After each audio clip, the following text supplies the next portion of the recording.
j'espère que vous allez bien. Aujourd'hui on se retrouve dans une nouvelle vidéo, vous l'avez vu au titre. Ça fait un moment que j'ai envie de vous la filmer. À la base elle était programmée pour avant la rentrée, mais c'était avant de savoir que j'allais revenir un peu chez mon père. Bref, si vous n'avez pas suivi, je vous laisse avec la vidéo que j'ai fait à ce sujet. J'essaye de vous faire des petits updates, mais spoiler, je suis bientôt de retour chez moi, donc j'ai trop hâte. En tout cas, qui dit rentrée dit nouvelles habitudes, donc j'ai envie d'être bien organisée. Je vous en ai parlé dans ma veille et mon jour de rentrée. Pour moi la rentrée c'est vraiment un nouveau départ où on peut prendre de nouvelles habitudes, prendre soin de nous et essayer de romantiser tout ça, parce que c'est pas une période qui est facile. En soi c'est quand même une transition entre les vacances et la période scolaire, le travail, etc. Je vais filmer cette vidéo point par point, j'ai tout écrit avec les choses que j'aimerais mettre en place sur le long terme, pas des résolutions mais plus des choses que voilà j'ai envie de remettre en place ou carrément d'implanter dans ma routine pour bien commencer l'année. On voit beaucoup ce genre de vidéos un peu motivation en ce moment sur YouTube et on commence tout de suite avec la première chose, c'est-à-dire la partie self-care. L'objectif de cette année c'est de prendre un peu plus de temps pour moi le soir après l'école ou après le travail. En plus c'est une nouvelle saison qui commence, donc une nouvelle énergie. Pour l'automne j'ai envie de lock-in et de prendre soin de moi. Et justement une chose qui me fait énormément de bien en ce moment, vous l'avez vu dans mes dernières vidéos, c'est de prendre 15 minutes plusieurs fois par semaine le soir avec un outil que j'ai complètement intégré dans ma routine. Il s'agit du masque LumiLED que j'utilise du coup 3 à 4 fois par semaine. C'est un masque qui utilise 7 couleurs de lumière différentes. Chacun a pour but de cibler une problématique. Par exemple la lumière bleue pour les imperfections, le rouge pour les ridules. Vous avez d'autres couleurs pour l'éclat, l'uniformité du teint. Ce qui est pratique c'est que c'est rapide et que je peux lire un livre en même temps, profiter d'un petit temps calme. Depuis que j'utilise ma peau elle est beaucoup plus lisse et beaucoup plus lumineuse. J'ai l'impression que ça lui apporte vraiment un soin supplémentaire que ma skincare habituelle. Si vous me suivez vous savez que j'ai eu beaucoup d'acné au collège et ça a été pour longtemps un gros complexe pour moi. J'ai encore des cicatrices d'acné qui ne veulent pas partir. Pourtant vraiment j'ai tout essayé. On va dire que c'est mon dernier espoir et j'ai entendu tellement d'avis positifs dessus. Là ça fait un mois que je l'utilise et j'ai déjà des résultats. L'objectif du coup c'est de continuer sur le long terme. En plus comme je vous ai dit c'est rapide, ça permet aussi de se détendre le soir. Et voilà, étant donné qu'il y a plusieurs modes, bah ça peut convenir à tout le monde selon votre problématique de peau. Donc si jamais vous avez envie de découvrir ce masque et de vous faire un petit cadeau pour cette rentrée, vous avez moins 30% avec mon code, donc c'est toujours ça. Mon code c'est Maëlys30, donc si vous passez commande vraiment n'hésitez pas à me le dire, à m'envoyer vos petites photos. Le mieux c'est toujours de prendre une photo avant et après. Donc c'est ce que j'ai fait et je verrai le résultat encore dans plusieurs mois. En tout cas moi je vous mets toutes les informations en description et on passe tout de suite au deuxième point que j'ai envie d'aborder avec vous sur mes nouvelles habitudes pour la rentrée. Toujours dans cette lignée un peu de self-care etc.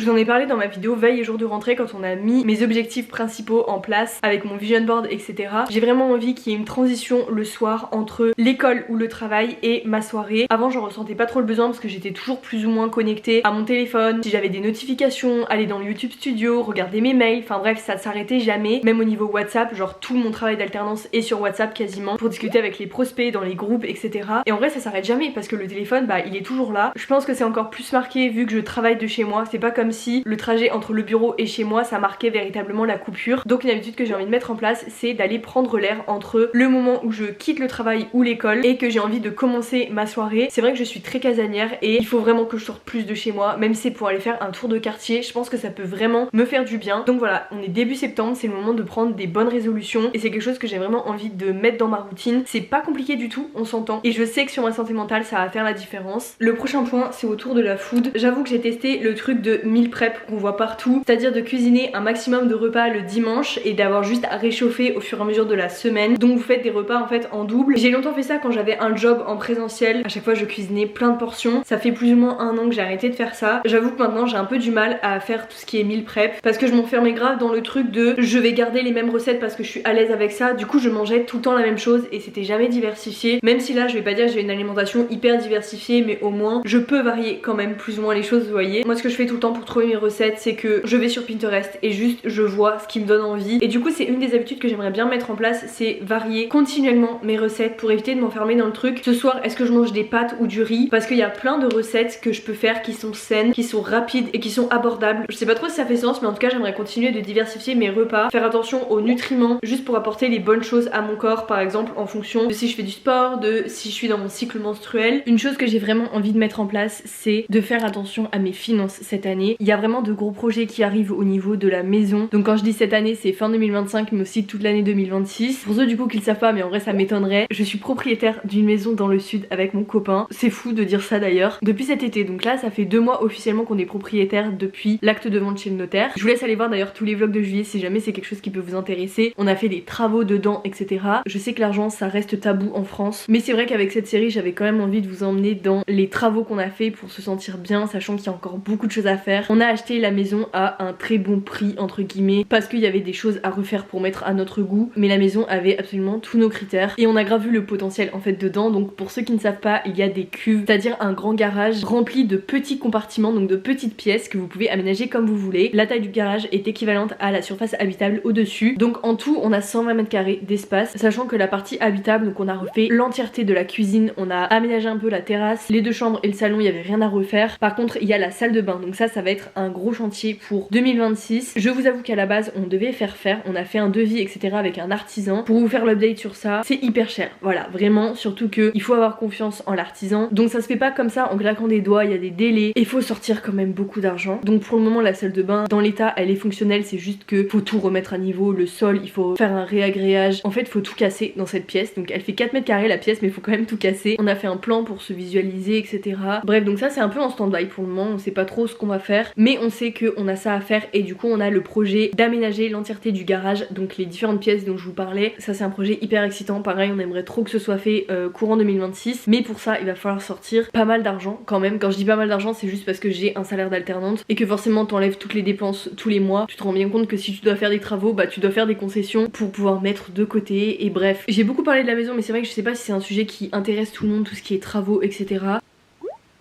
Bon, alors... Ah oui, du coup je voulais vous dire sur ce point que j'avais noté, c'est que j'ai fait un énorme tri en fait dans mes enveloppes budgétaires, c'est à dire que par mois j'ai toutes les dépenses que je fais, donc que ce soit les dépenses fixes, les dépenses variables. Bref, de toute façon je vous laisse aller voir la vidéo sur les enveloppes budgétaires que j'avais fait à ce sujet si jamais c'est quelque chose qui peut vous intéresser, même s'il faudrait quand même que je l'actualise étant donné c'était il y a 3 ans. En tout cas j'ai fait un tri dans toutes les dépenses fixes, genre tout ce qui est abonnement et qu'on a tous. J'ai fait un énorme tri pour savoir ce que je pouvais supprimer et franchement il y a des choses que je n'utilisais pas, comme mon iCloud par exemple. Alors oui, j'ai gagné genre 3 € par mois je crois, c'est pas énorme mais en vrai à l'année 3 x 12 c'est toujours ça. En gros pour vous faire le bilan, ce que j'ai réussi à sauver par mois c'est 30 €. Donc en vrai 30 € bah c'est toujours ça. Il faut voir aussi à l'année ça fait 120 €. C'est de l'argent que je peux placer autrement et que j'avais mis dans des assurances que j'avais en double, des choses dont j'avais pas besoin. Donc voilà, j'ai fait un énorme tri au niveau des finances et je vous conseille de faire pareil si vous êtes indépendant financièrement ou si vous voulez le devenir. Je pourrais en parler vraiment des heures de tout ce qui est argent etc parce que ça m'intéresse trop, mais encore une fois c'est très tabou donc je fais attention à ce que je dis. Juste voilà, j'ai résilié les abonnements dont je me servais pas et juste au niveau des dépenses fixes bah j'ai baissé de 30 € et c'est vraiment le point où j'ai envie de me focus cette année parce que maintenant on a la maison et on voit le potentiel qu'on peut faire et c'est trop frustrant en fait d'avoir un 35 heures et de se dire bon on a plein de projets mais il faut du temps et il faut de l'argent. Ça répond également à la question sur la house tour, hein, vous l'aurez pas maintenant parce que j'aimerais bien qu'on finisse quand même pas mal de choses pour vous montrer une plus-value par rapport au vlog de juillet parce que sinon je vais juste vous montrer en fait le tour de la maison comme le dernier vlog de juillet, donc pour moi ça n'a pas de sens même s'il sort dans un an la house tour, au moins il sera complet et j'aimerais bien vous le sortir quand on a aménagé tout ce qui est cuve en bas. Voilà, ça va être juste trop intéressant, ou au moins la salle de bain, surtout qu'on sait précisément ce qu'on veut et maintenant il y a juste à financer le projet et à passer à l'action. Bref, on a passé beaucoup de temps sur ce point, donc point suivant. Le 5e point, j'avoue que j'ai un peu du mal et pourtant c'est quelque chose, j'aurais pas pensé avoir du mal avec ça. On va parler de sport et de régularité. Je pense que j'ai passé l'été le moins actif depuis hyper longtemps au niveau du sport en général, je n'ai rien fait, c'est à dire que j'ai complètement coupé mes séances de running, je suis pas allée à la salle ou quasiment pas. Franchement les seules fois où je suis allée à la salle je pense que je vous ai filmé, donc ça se résume à 2 fois pendant tout l'été. Par contre fin août j'ai commencé avec des séances de pilates à la maison et c'est là où j'ai eu un déclic et que je me suis rendu compte que je faisais du sport pour me sentir bien et que ce qui comptait c'était pas forcément les objectifs physiques puisqu'en fait j'en ai plus et pourtant vous m'avez vu ces dernières années, bah au final j'ai fait prise de masse, perte de gras, je suis passée par plusieurs paliers parce que j'avais des objectifs et que c'est toujours mieux je trouve pour être discipliné dans quelque chose d'avoir son pourquoi et du coup de savoir où vous allez et pourquoi vous le faites. Donc voilà, j'avais tout le temps des objectifs palier par palier à atteindre et comme tout le monde j'ai commencé la musculation, donc ça va bientôt faire 4 ans pour changer mon apparence physique et je me rends compte que maintenant j'ai obtenu tout ce que je voulais et je me sens très bien comme ça même si je fais encore beaucoup de dysmorpho, mais ça c'est un autre sujet. Je me suis rendu compte que par exemple je voulais trop devenir plus souple donc j'ai mis en place des séances de yoga. J'ai découvert le pilates et je me suis rendu compte que c'était hyper doux et en fait tous les jours où je me forçais à aller à la salle parce que c'était la discipline mais j'étais fatiguée de ma journée ou juste par exemple j'étais dans ma période menstruelle, j'aurais tellement pu à la place d'aller à la salle et de dépenser de l'énergie dans ça, faire une séance de pilates à la maison parce que du coup ça travaille les muscles en profondeur donc c'est quand même une autre façon de se dépenser. Moi ce que j'aime bien avec la musculation c'est tu dépasses un peu tes limites, c'est un peu comme au running, c'est toi avec toi-même. Le pilates c'est un peu ça mais c'est plus doux, du coup t'as moins ce truc de limite et de challenge. Ceux qui en font du coup je pense que vous voyez. Donc pour en revenir à mes habitudes j'ai envie d'adopter un mode de vie sain par rapport à ça et surtout équilibré. C'est vrai que sur mes réseaux j'ai toujours prôné énormément de discipline et surtout au niveau du sport. Cette dernière année j'y allais quasiment 5 fois par semaine, j'ai quasiment pas loupé de séance et j'étais vraiment bien avec ça. Sauf que je me suis rendu compte, là j'ai fait une pause cet été et j'ai plus vraiment envie de me mettre dans quelque chose comme ça et d'obligatoire. Par contre je suis convaincue qu'il faut que je bouge mon corps parce que c'est quelque chose qui me fait du bien. Je dors mieux le soir quand j'ai fait une séance de sport la journée. J'ai besoin par exemple de mon run hebdomadaire parce que ça me fait trop du bien, que ça me vide l'esprit, que ça me coupe complètement. Donc l'objectif c'est de repérer les choses qui me font du bien dans ma pratique sportive pour pouvoir les répéter sur le long terme et recentrer un petit peu ma pratique sportive. Il y a quand même des périodes où j'allais énormément de fois à la salle et je voyais pas vraiment de résultats. J'ai peur de dire une bêtise par rapport à tout ça parce que je suis pas coach ni rien, mais je me rendais pas compte à ce moment-là que j'allais pas forcément acquérir plus de force, plus de muscles et peut-être avoir une taille plus fine par exemple si je me dépensais pas un minimum à côté. Par exemple, il y a une grande période où je faisais pas de cardio parce que je me disais que le cardio ça me servait à rien, c'était pas dans mes objectifs et de toute façon ça me saoulait. Pour ceux qui ne le savent pas, en plus je fais de l'asthme donc je m'en suis un peu servi d'excuse à plein de moments donnés et au final j'ai remis ça naturellement dans ma routine. Quand j'ai envie de faire du cardio j'en fais, je fais du running du coup. À la salle ça m'arrive de faire des escaliers ou de la pente inclinée, je mets une vidéo YouTube et voilà je fais ma petite séance de sport, ça me fait toujours extrêmement du bien. J'ai l'impression que plus je fais du sport à l'instinct, plus je vois des résultats et mieux je me sens dans mon corps. Donc cette année je vais vraiment prendre les choses comme ça, c'est pas plus compliqué. Je pense que je grandis et j'ai peut-être besoin de autre chose, même si je vais quand même rester dans un cadre discipliné parce que c'est moi, j'aime que les choses soient cadrées et j'aime surtout faire quelque chose qui me fait plaisir. Par exemple je sais que la musculation ça me fait extrêmement bien, j'adore y aller, mais j'adore aussi faire des séances à la maison. Donc faire un mélange un peu de tout ça, pas en faire trop, pas non plus en faire pas assez parce que ça va me manquer, mais juste réussir à avoir un rythme parce que sincèrement c'est trop compliqué de s'écouter quand on veut aussi être discipliné. La barrière est très fine entre se surmener et être discipliné et on normalise énormément ça sur les réseaux sociaux, sauf que chacun il va à son rythme et je suis persuadée que plus on s'écoute, plus on a des résultats. Souvent c'est pas l'acharnement qui va nous mener vers nos résultats. Donc voilà, ça vous donne un petit aperçu de comment j'ai envie de m'organiser cette année au niveau de mes séances, ce sera au feeling. La bonne résolution que j'ai envie de tenir cette année c'est un espace de vie rangé et ça va avec l'hygiène de vie en général. C'est vrai que je commence un peu l'année scolaire de manière un peu particulière, je suis pas vraiment chez moi, je suis revenue chez mon père etc. Bref, et je pense que ça va être comme ça pour les prochaines semaines, je vais vraiment me laisser le temps. Mais peu importe où je suis, j'ai vraiment envie de garder un espace clean. C'est hyper bateau mais la phrase quand votre espace est rangé, votre tête est rangée, c'est tellement vrai. Visuellement c'est clean, c'est propre, donc bref, ça fait toujours du bien de ranger. C'est un reminder pour ne pas procrastiner par rapport à ça parce que c'est vraiment le plus important, genre c'est la base. Et enfin on va terminer avec le dernier point de cette vidéo, c'est une habitude que j'ai mis en place au fur et à mesure du temps et je suis contente parce que j'arrive à la tenir sur le long terme et je vous conseille tellement de faire la même chose, mais j'ai l'impression que c'est compliqué si on n'a pas le déclic de le faire. Il s'agit du temps d'écran. Alors je sais on est une génération qui est hyper connectée, on est tout le temps avec notre téléphone, dès qu'on a une minute on ouvre Instagram et ça devient vraiment un réflexe. Il y a des périodes où je consomme les réseaux sociaux et en fait je ne sais plus à quel moment j'ai ouvert l'application, juste j'avais un peu de temps devant moi donc je me suis posée sur mon tel et les minutes passent et au final j'ai un pic de dopamine d'un coup et après je me rends compte que je suis pas si bien que ça et je culpabilise de ouf d'être restée sur mon téléphone à gaspiller mon temps entre guillemets. Bien sûr c'est pas à prendre au pied de la lettre, chacun fait ce qu'il veut de son temps, c'est juste que c'est quelque chose qui me correspond pas, mais de toute façon je le dis dans toutes mes vidéos. Mon objectif c'était d'être à moins de 3 heures par jour sur mon téléphone et j'ai vraiment réussi. Par exemple si on regarde mon bilan dans temps d'écran, en moyenne quotidienne je suis à 2h19, je sais pas si on se rend compte à quel point c'est peu et encore j'ai augmenté de 13% par rapport à la semaine dernière. En fait voilà, il y a 1 heure de réseaux sociaux et le reste je pense que c'est tout ce qui est voilà productivité et finance, donc ça doit être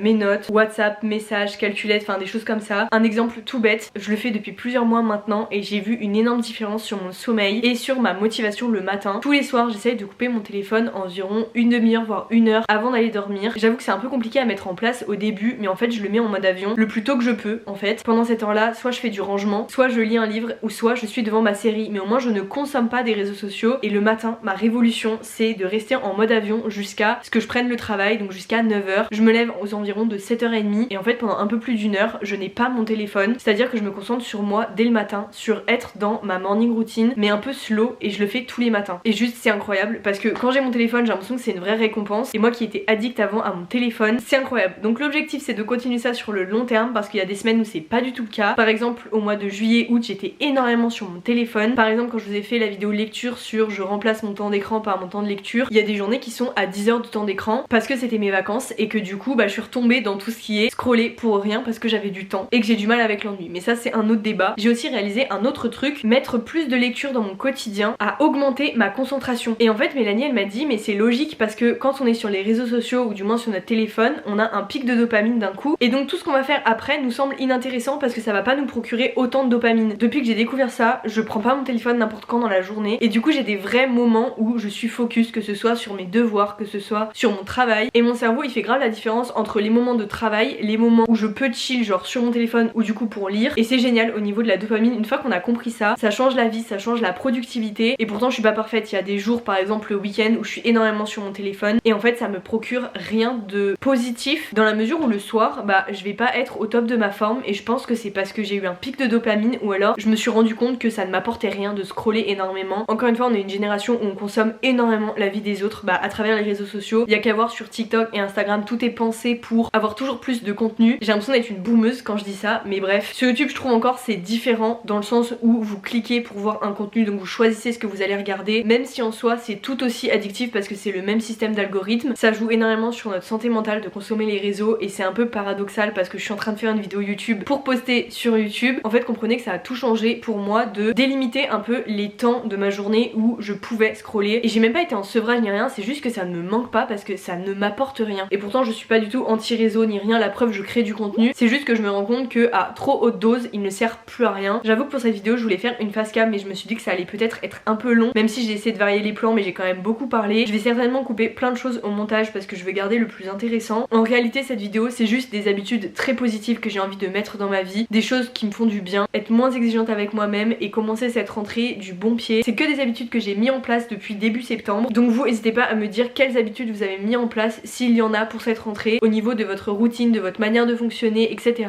Je vous mets bien évidemment les informations concernant le masque LED en barre d'infos parce que ça c'est juste génial le soir pour déconnecter justement et prendre soin de soi. D'ailleurs merci beaucoup à eux d'avoir sponsorisé la vidéo. En tout cas j'espère que la vidéo vous a plu, si c'est le cas n'hésitez pas à la liker et à vous abonner, ça fait toujours plaisir. Et nous on se voit bientôt dans une prochaine vidéo. Salut!